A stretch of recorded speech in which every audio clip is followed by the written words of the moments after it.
જ્યારે હું ભાવનગર આવ્યો ને ત્યારે આપણા દુઃખી માણસોનું જોત અને જીવ બળતો, પણ હું કરું?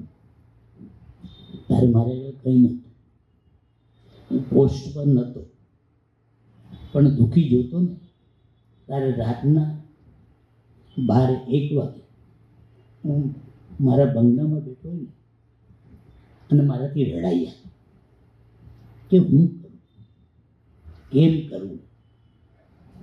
ત્યારે આપણા નરેન્દ્ર મોદીજી એમને આગળ ઘણી વાર આવતું અને કહેતું કે તમે કક કરો.